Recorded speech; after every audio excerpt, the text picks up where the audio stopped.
Welcome to the Poultry Nerds Podcast, where feathers meet fun. Your podcast hosts are Carey, Blackmon, and Jennifer Bryant.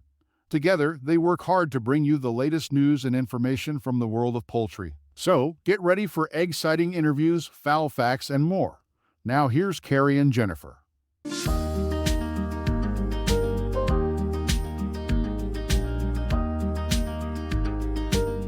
So today we're going to be talking about brooding. We've talked about where to get your eggs from, where to get your starter chicks from, and how to incubate them. So now we're going to move into brooding. And the definition of brooding is just simply the timeline between when the chick hatches until when you put it into its permanent enclosure.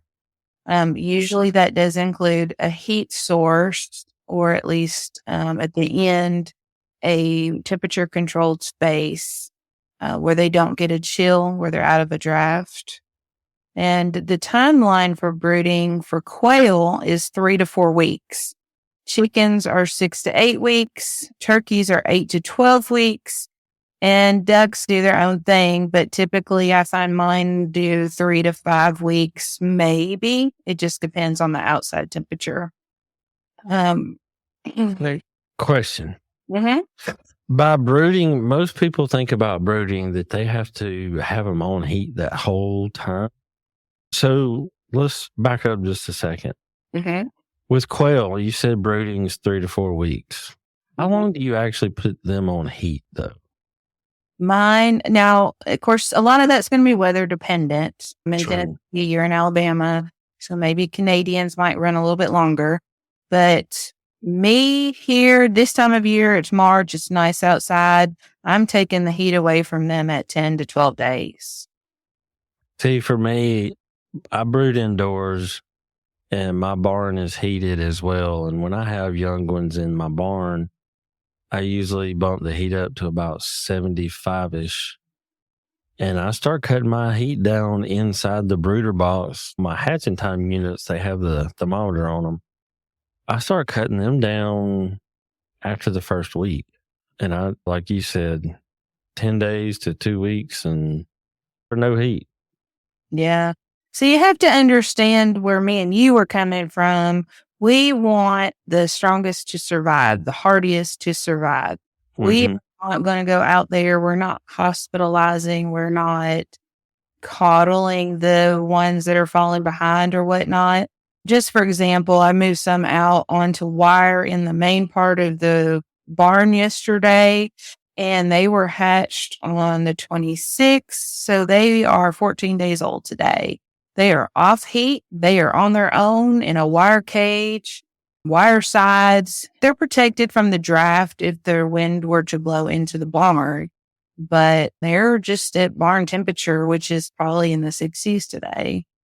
And there's going to be a few fatalities, but again, I'm breeding for hardiness, and those are the genetics that I want to continue. Yeah, when you're going for hardiness and you need that vigor and you really want that 16-ounce quail, only the strong survive. Mm-hmm. And I've had people, one of my daughters was in the barn with me the other day. She was like, Dad, what are you going to do with those that didn't make it? What happened to them? I said, that bunch right there hatched out 2 weeks ago. It's 70 degrees in here. They're inside that box together. Those didn't make it. They weren't strong. She says, what are you going to do? And I said, you know how when you come home sometimes from work and you see those hawks in the field next to us? I feed them. Mm-hmm. We have pigs. Yeah. It is what it is. Yeah, they got to eat too.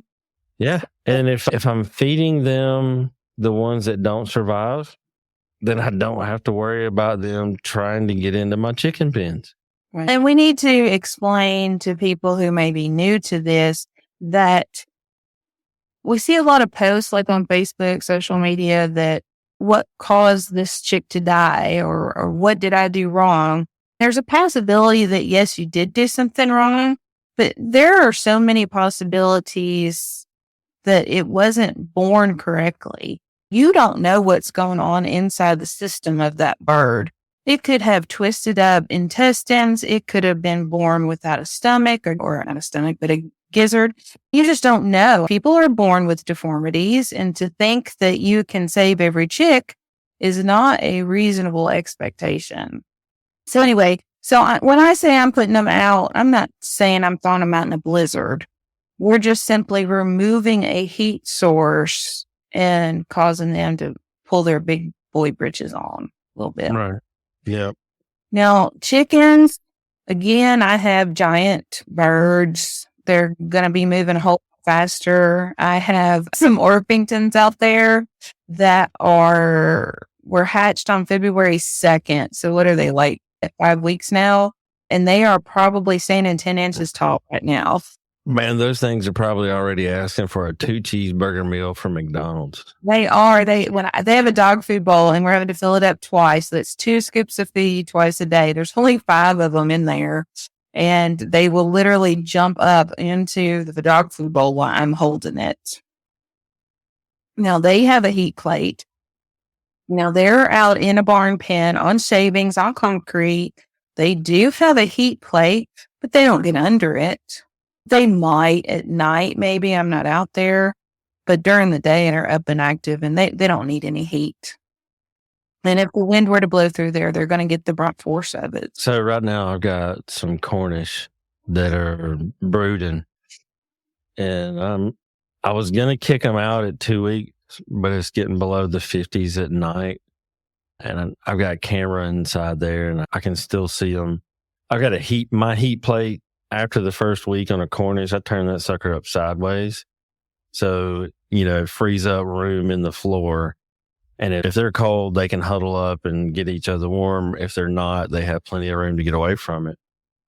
And I went in there the other day, and there was a couple of them that was up against it.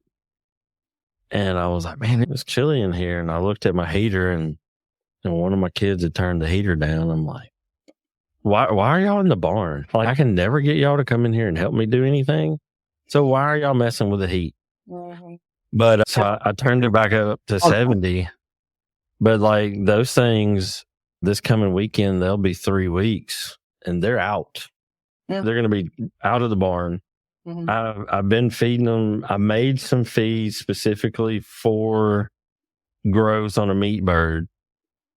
And I am seeing some ridiculous growth out of them. So just to give you an example of the ones that I weighed last night, I do my weigh-ins on Sundays.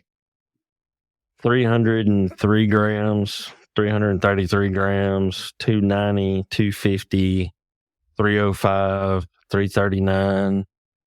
I'm seeing the lowest percentage of gains in 1 week was 167%. The highest was at 233. Those things are growing like crazy. 2 weeks old? Yeah. Wow.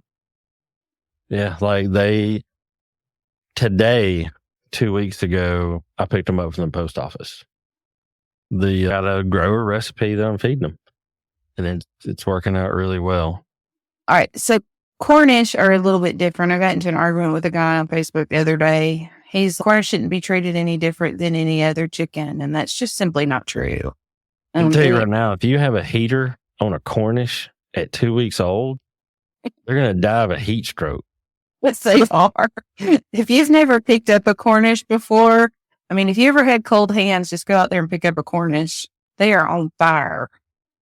Like I always call them muffin fans, but like the computer case fans that are 4 inches, I have one of those in each of my brooders that have the Cornishes like at the top of it to pull fresh air in. Mm-hmm. And I have them on all day because I went in there one day and my barn was like 75 and I looked over into one of the brooders that had Cornish in it and they're like soaking wet. Did y'all know you're using a bell water or something? You didn't bust it, touch the ground around the water, and it's not wet. Picked up one of the chickens, and I was like, oh my God. So they're definitely different. They're very wet. I think brooding them on stall pellets would be ideal. That's what I'm going to do this year. I did half and half last year, and this year I want to do 100% stall pellets. Well, stall pellets would absorb all of that moisture, but until you have experienced Cornish, you don't understand what we're talking about when we say wet. It's very similar to brooding ducklings, and they stink like ducks. They're wet like ducks. They're hot like ducks. Very similar. Yeah. So if you've got a chicken that is not intelligent and it'll sit out on your porch while it's pouring down rain, that's what a Cornish looks like. yeah, But regular chickens, on the other hand, you do need to keep them some heat for 3 weeks, 4 weeks? at least offer it to them. But a place for the now. Okay, we need to back up just a minute. Now you have 2 different kinds of heat sources available. You can do plates, brooder plates, which is what I do. And then you can do heat lamps, and you can do regular light bulbs in there, reptile heaters, heat bulbs, all kinds of different kind of light bulbs in there. Now I use brooder plates, but you use lamps, right? I have a lamp that I use. So I call it my overflow brooder. The very first brooder that I used was a 100-gallon stock tank. And I have a lamp that clamps to the top of it where there is no way that anything could ever hit it. And I'm not a huge fan of it because I know that, number one, it's very important to get a quality heat lamp because a regular bulb, they like to bust and catch on fire really easily. And so I only use that in extreme situations. And I posted a picture on social media the other day of my overflow brooder because I accidentally put a bunch of breasts and a bunch of Rhode Island Reds in my incubator about the same time I would be brooding these Cornishes. And me being partial to the breasts and really partial to the Reds, they get to stay at the Holiday Inn Express, and the Cornish, they're staying at the Quality Inn. So they're in the overflow brooder, and I use a heater for that because the brooder plates that I use, by the time I put a feeder, a bell waterer, and a brooder plate, they couldn't move around anywhere in there. And I know it sounds like a lot having a bell waterer inside of a brooder box, but in that particular brooder, there's 20 Cornish crosses, and they're drinking a couple gallons a day. Oh yeah, my now when mine come in, they'll be in next week. The Cornish, and I brewed mine right in the barn pens. So I have an automatic water system, and they wear it out. I think mine is 60 gallons, and we will be filling it every day. They wear it out. So I'm lazy on that. People have asked me for pictures recently, and I've started sending pictures of my setup. So I used a 5-gallon bucket. In my breeding units, I feed with a 5-gallon bucket. I don't care if it's 3 bell waterers or actually 6 on one line that are supporting 30 chickens or 50 chickens. I'm fixing to put 100 Cornish crosses on 2 bell waterers, which is more than enough.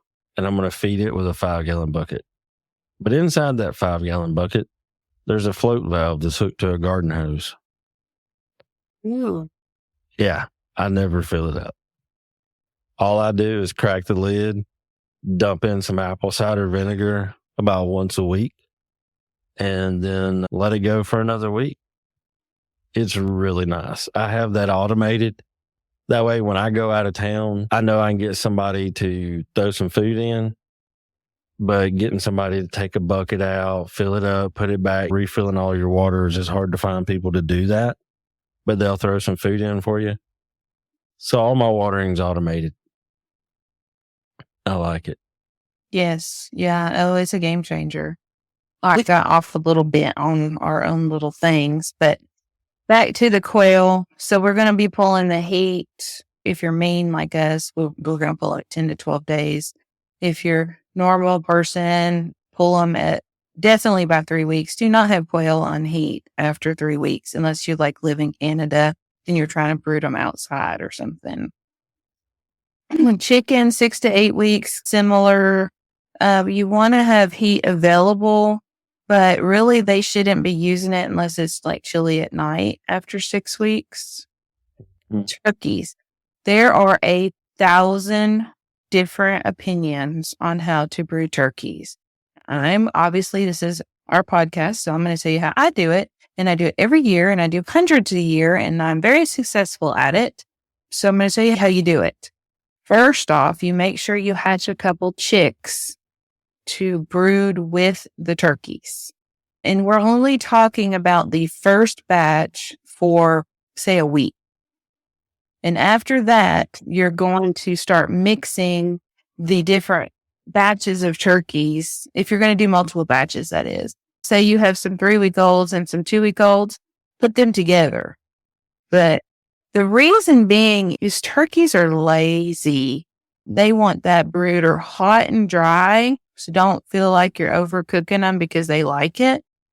And what happens when you're hot and dry? You want to take a nap. So that's what they want to do. They want to sleep all the time. Whereas the chicks, they're in there going, let's go run over here. No, that piece over there is better. Woohoo! So they get the turkeys up and active.